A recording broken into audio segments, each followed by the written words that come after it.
Purdue's 1966 football team usually happens once in a lifetime. An invitation to play in the coveted Rose Bowl game. It was a determined group of men that stepped off the plane in Los Angeles to be met by the Tournament of Roses queen and her court.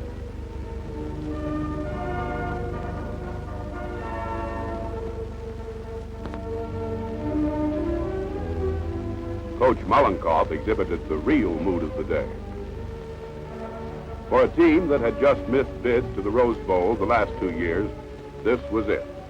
Earlier in the year, Coach Mollenkopf had said, "We were within 2 plays of going in 1964 and within 1 play in..." But now, 1966, and here they were getting ready for the biggest bowl of them all.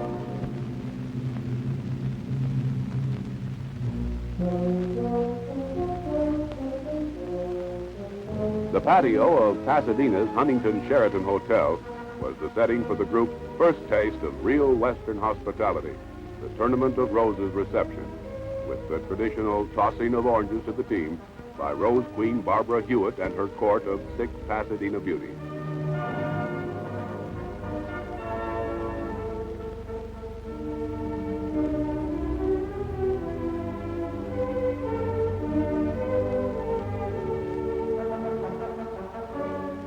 Photo day on the practice field gave the local news media an opportunity to get acquainted with the Boilermaker squad. Photographers and newsreel men took pictures from every angle as Coach Mollenkopf set up shot after shot to satisfy the seemingly endless requests for just one more, Coach.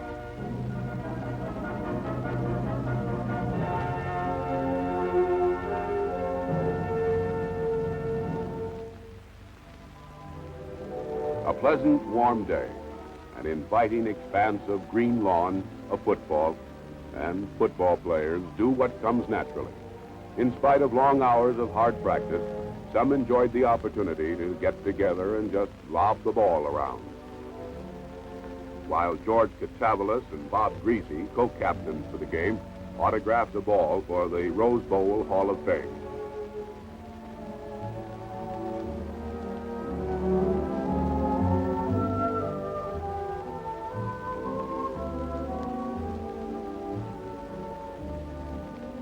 Some of the others enjoyed just sitting beside the pool.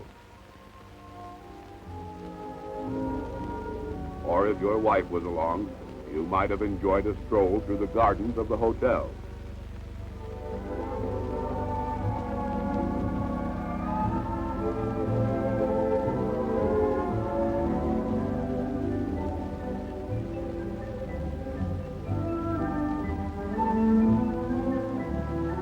For a change of pace, a few lounged in their rooms and watched some of the other bowl games on television.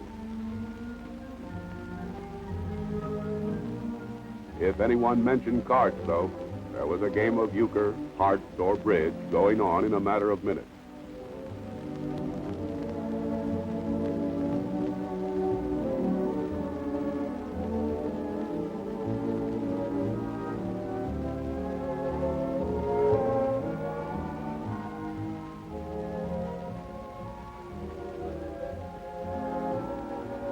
The Tournament of Roses officials anticipated every need for the team, even to the extent of having chauffeur-driven cars available to take them wherever they wanted to go.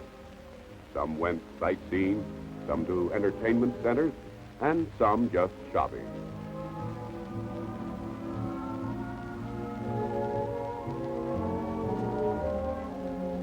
A few were fortunate enough to have the beautiful rhododendron queen of North Carolina help select their gifts.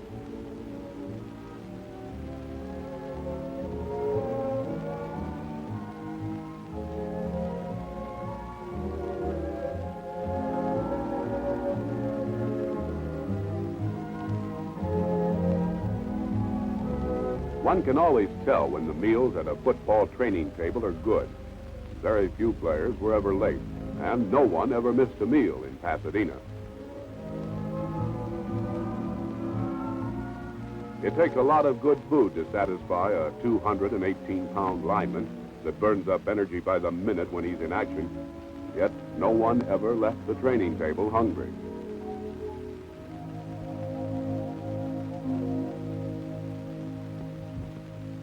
Many of the men spent hours reviewing films of the opposing team in order to study their plays and to determine the movements for their counterparts. Forward and backward, they ran the films until the actions of the opponents were almost as familiar as their own. Not only did the team study for the game, but the coaches had their homework to do as well. Organize the practice, set up the offense, plot the action. What plays will they call in a third down situation? How will we defend them? Football today is organized like an army battle with alternative plans of action.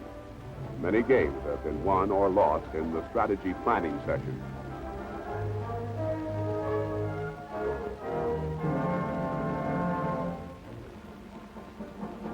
Wives and families of the coaches and players arrived the day before Christmas.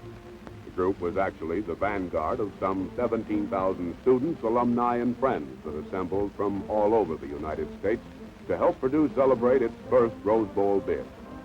Over 23 plane loads came from Indiana alone.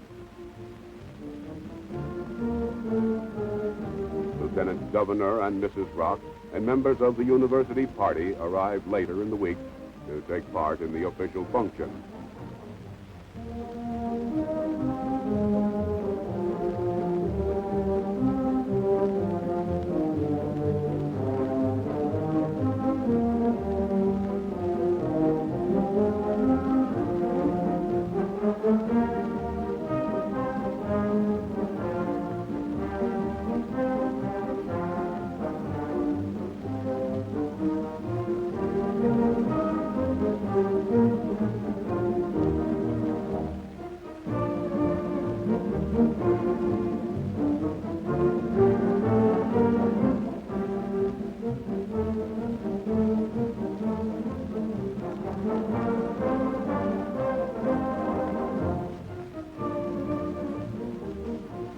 Again, the Tournament of Roses staff was on hand with its fleet of cars to transport the guests.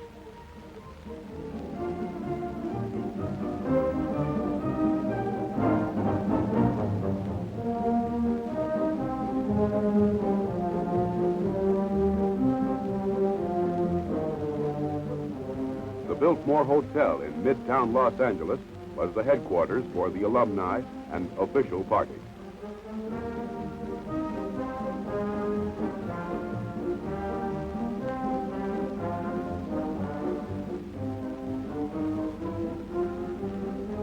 J. Ralph Thompson, president of the Board of Trustees and an ardent football fan, was one of the first to check in.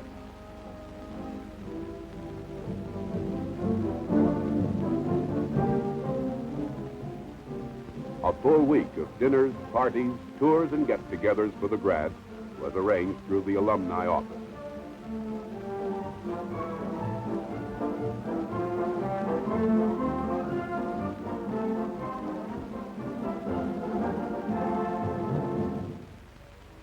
Disneyland opened wide its gates to members of both Purdue's Boilermakers and the University of Southern California's Trojans.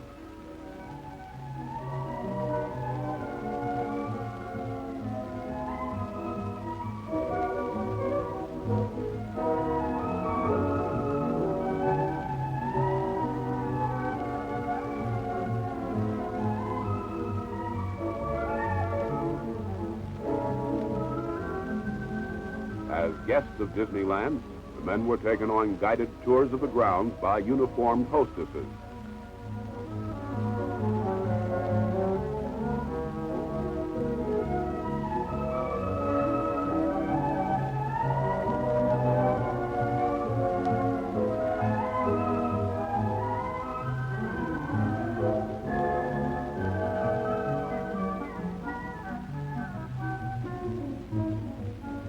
Much of the day was spent in areas of Tomorrowland, Fantasyland, Frontierland, Adventureland, and Main Street, USA.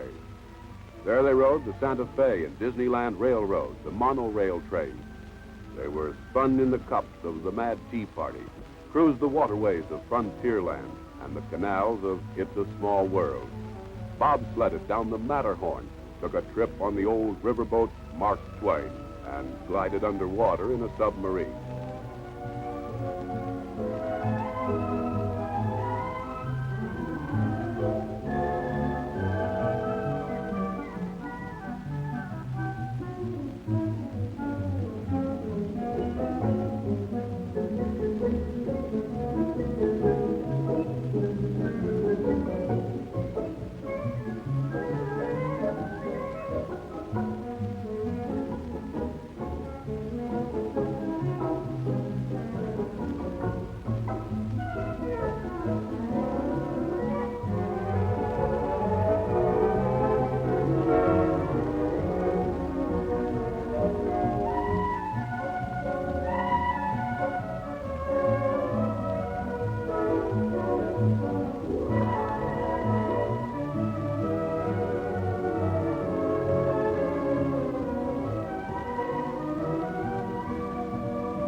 ended the tour with a dinner at the Plaza Inn.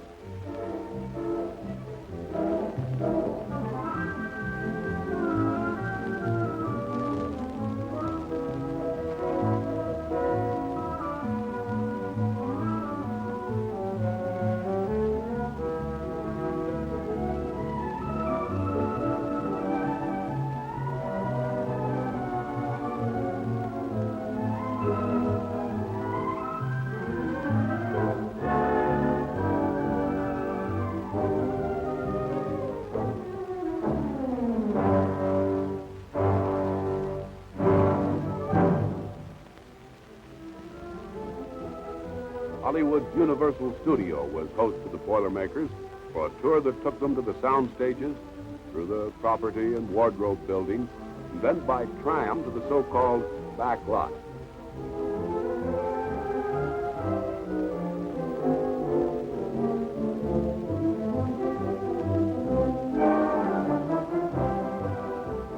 Here they saw the fake streets and false fronts of many of the outdoor sets where their favorite actors perform for the camera.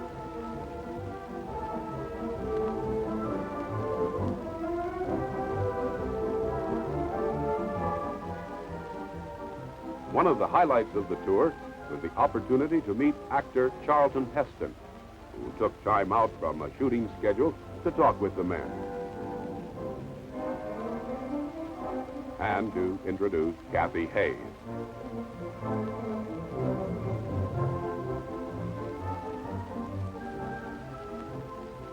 Heston invited the group into the studio to watch the filming of a scene from the motion picture Battle Horn, which stars Heston and Miss Hayes.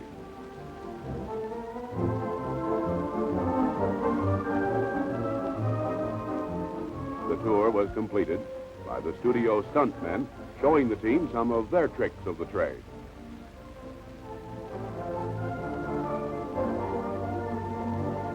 Knott's Berry Farm was a popular spot with the students, for the rustic settings made ideal picture backgrounds.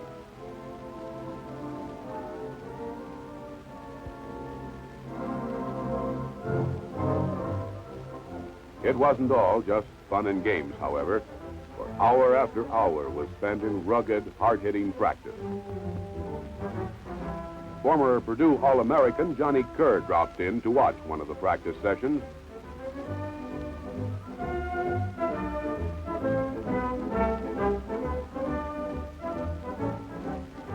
Lou Sims, just out of a cast from an injury in the '66 Notre Dame game, showed up to be with the team.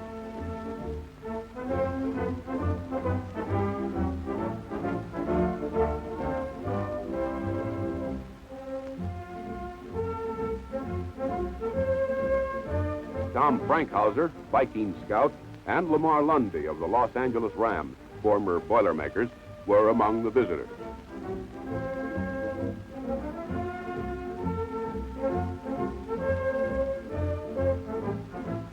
Head trainer Pinky Newell assured the coach that the squad was in peak condition.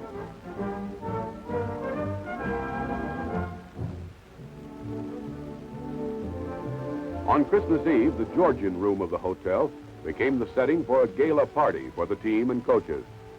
Santa Claus, with the help of the coaches, passed out gifts to each of the players.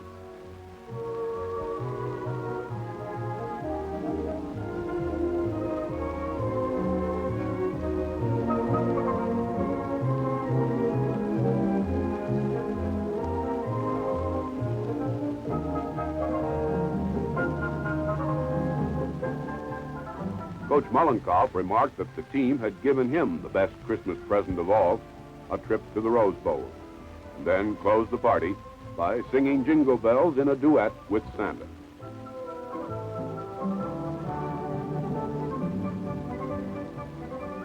The following evening, the Tournament of Roses Queen and her court acted as Santa's helpers and distributed gifts that were presented by the Pasadena Tournament of Roses Committee to each of the players and coaches of the Boilermaker team.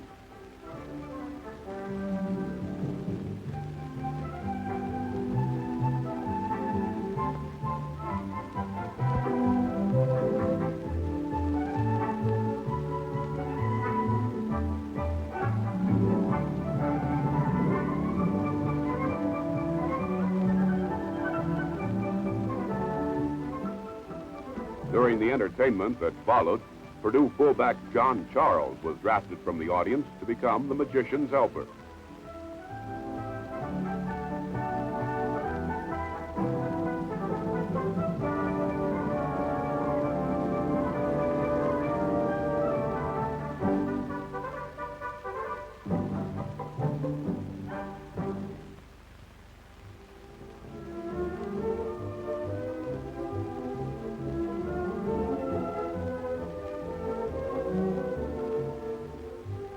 Featured speakers at the Big Ten dinner were Indiana's Lieutenant Governor Rock, Purdue's President Hovde, Director of Athletics Guy Mackey,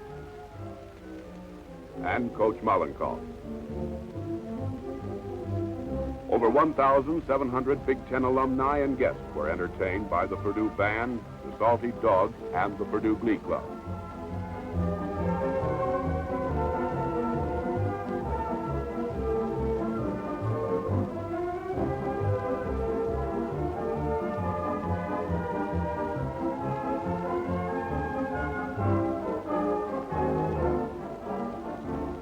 New Year's Eve found the Purdue delegation having their own party. At times, it seemed that all 17,000 fans had converged on the Biltmore, but it did give the students and old grads an opportunity to celebrate and renew old friendship. Oldest alum was Mr. Sam Carithers of Centralia, Washington.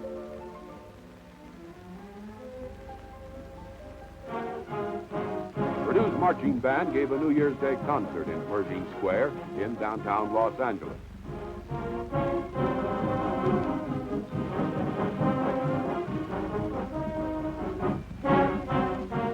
Hundreds of interested spectators, alumni, and students filled the square.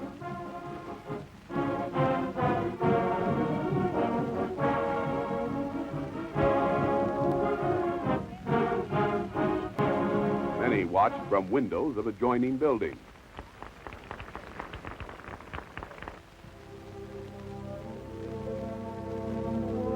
Joe Rudolph, alumni secretary, President Hovde, Lieutenant Governor Rock, and other members of the official party formed the receiving line for the president's reception. Several thousand alumni and guests assembled in the ballroom of the Biltmore Hotel to meet the president and to renew friendships with old classmates.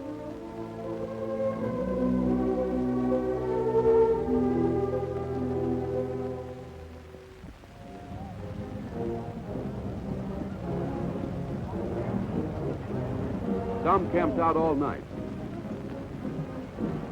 Some stretched out on the bare ground. And others rolled up in sleeping bags for protection against cool early morning temperatures to get a front row seat for this, the greatest of all parades. In the early dawn, the floats were jockeyed into position. Queens climbed into their places. Last-minute touch-ups were made on the flowers. The 78th Annual Tournament of Roses Parade was on its way.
Led by the traditional Golden Girl and the Silver Twins, Purdue's All-American Marching Band headed the Indiana contingent.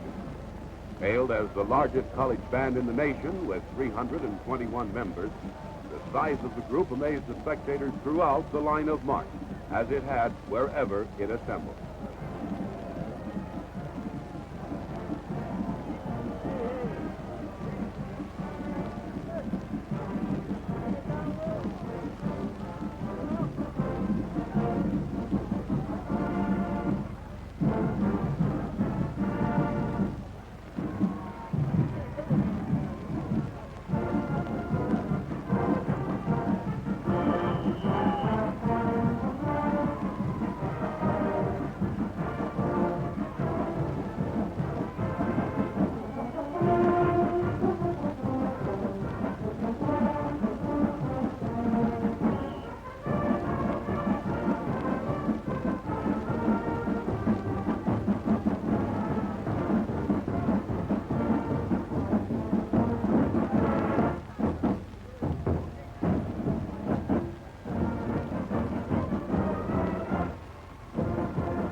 Representing the Big Ten, Purdue's float titled Road to Fame combined the Rose Bowl and the Gem Capsule with the words, Alma Mater of Astronauts.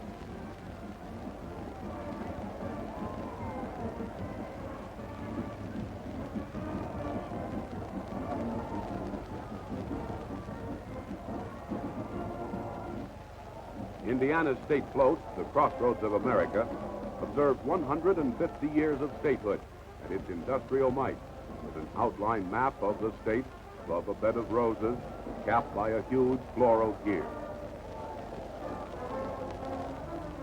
Grand prize was awarded to the float America the Beautiful, dramatizing in flowers scenes of our country revolving around the top of the tower.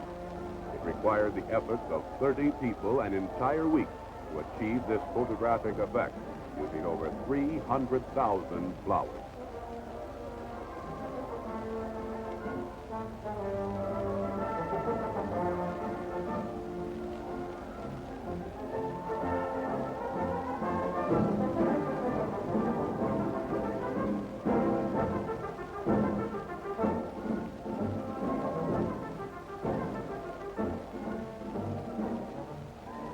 Discover America centered its theme on the government program of Seeing the USA.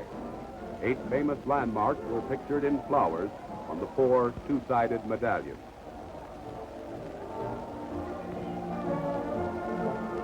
Typical of many of the travel tales in flowers, Around the World in 80 Days was inspired by the novel of the same name.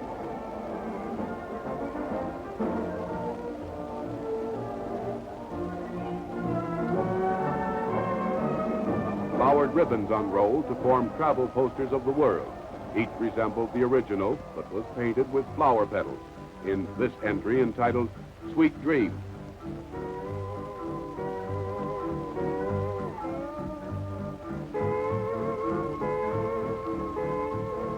Awarded the prized sweepstakes banner, the city of South Pasadena celebrated 47 years as a participant in the Rose Parade.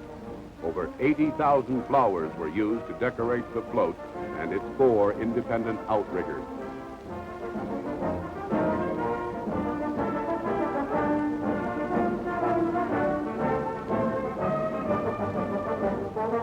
Your narrator has been Raymond Wolf.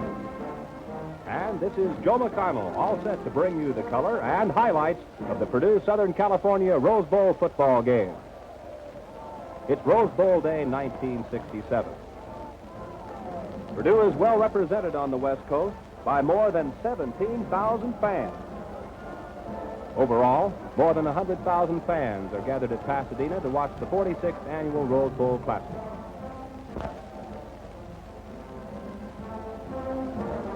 The Purdue All-American Band is there, and of course, so are the cheerleaders.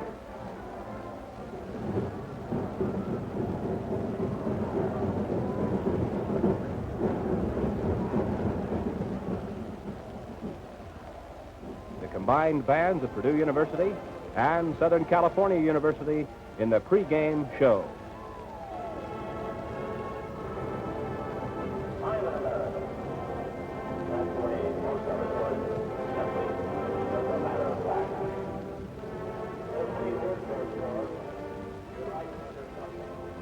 A fitting scene prior to a great football game.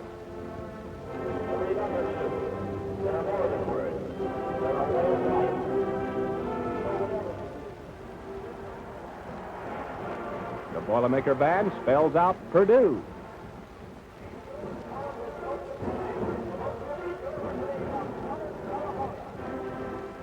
"321 marching strong."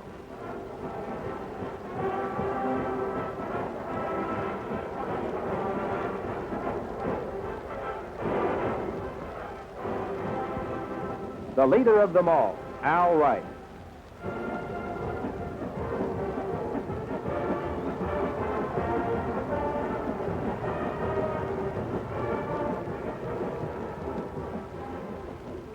The Rose Bowl Queen and her court.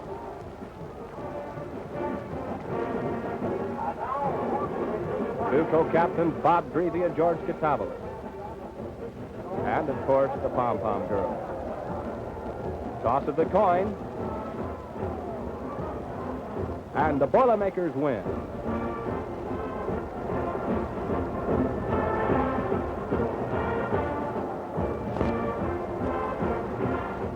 Southern Cal will kick off to Purdue in almost perfect football weather. Tim Rosevich kicks off. And Purdue's sophomore sensation, Leroy Keys, gathers in the ball on his own 4-yard line. Right up the middle he comes, and he spins his way out to the 27-yard line. All-American quarterback Bob Griese calling signals as Jim Byrne flanks wide to the left. A slight mix-up, but Griese spots Bob Baltzell open in the left flat and hits him with a 13-yard pass, good for a first down. Boilermakers offense, Bob Griese calling signals. Griese rolls to the right and hits Jimmy Finley from Dwight, Illinois with a perfect pass, good for a first down. Split formation to the left. Griese barking out the signals, calls on sophomore Perry Williams, who squirms his way up the middle for 7 yards. Griese again to the air, spots sophomore end Marion Griffin over the middle for another first down pass. Purdue now marching deep in Southern Cal territory. Griese hands off to number 47, Perry Williams. He slips, but still gains enough momentum to carry forward for a 6-yard gain. Griese again calls on the talented Williams. Breaking clear of 3 tacklers, he fights his way for a 12-yard gain all the way down to the Trojan 13-yard line.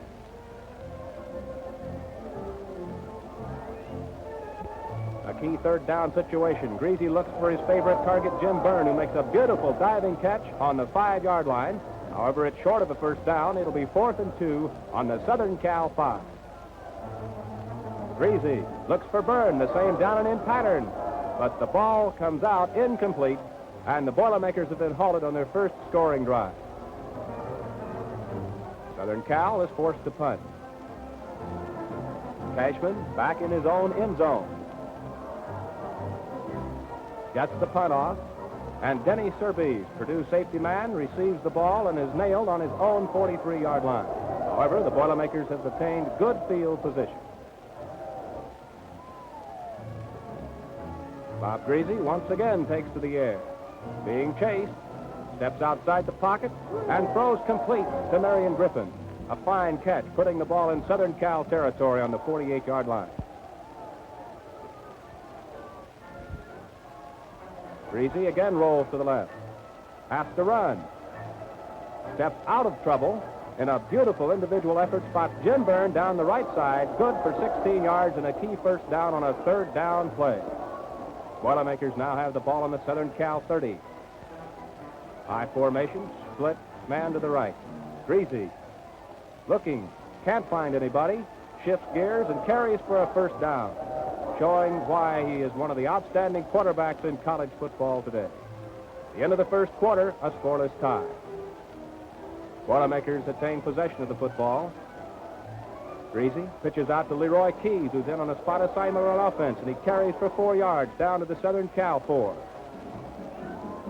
Boilermakers smelling success.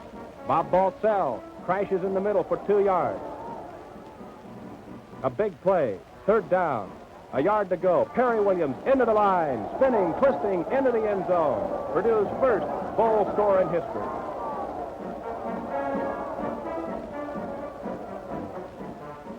Jimmy Finley will hold. Bob Griese will attempt. The pass back from center is good. The kick is likewise, and Purdue leads 7-0 early in the second quarter. Now it's Southern Cal's turn. Troy Winslow, number 10, rolls to his left and spots Rod Sherman down the sidelines, and the flanker back makes a beautiful catch, 1 of 7 during the ball game, out of bounds, but a first down for Southern Cal on the Purdue 20. And in motion, handoff goes the big bully fullback Homer Williams, who smashes to the Boilermakers 13-yard line. The Trojans fired up now. Once again, Williams takes the handoff, breaks through 2 riveters, and fights his way all the way to the 2-yard line. Now the Boilermaker defense gets tough. Trojan calling signal. A keeper by Winslow, who is stopped short of the goal.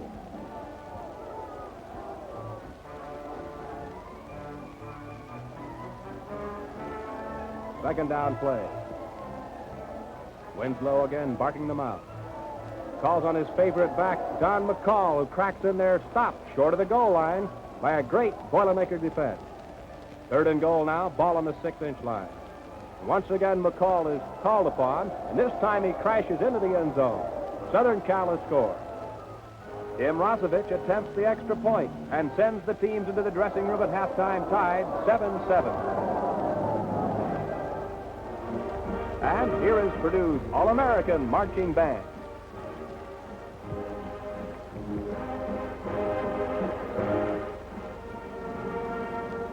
A regular three-ring circuit.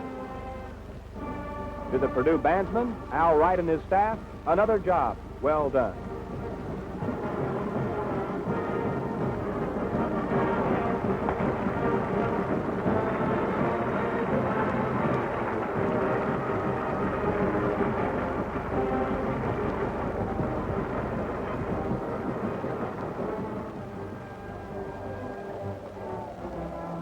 Second half action. Boilermakers with the ball. Game is tied 7-7. Bob Griese calls on his workhorse Perry Williams, who slams up the middle for 4 yards. Griese now rolls back to pass. Throws over the middle to junior halfback Bob Hurst, who makes a fine catch and a nice advance with the ball. Good for 13 yards. Boilermakers are now in striking territory. Hurst goes in motion. Here comes the swing pass to the Chicago, Illinois junior. Takes it on the Southern Cal 20. Dances away from one man and stumbles his way to the 6-yard line. First and goal, Boilermakers. Harry Williams, number 47, fights his way to the Southern Cal 3 on a fine effort. Key situation. This time, Bob Baltzell from Louisville, Kentucky, cracks into the line, stopped for a yard gain. Harry Williams again gets the call, and through a gigantic hole, he bursts into the end zone, scoring his second touchdown of the day. Not bad for a sophomore. Once again, Bob Griese will attempt to do honors after a touchdown. Jimmy Finley will hold. Pat Labus over the ball. The kick is good, and the Boilermakers lead 14-7 in the third period.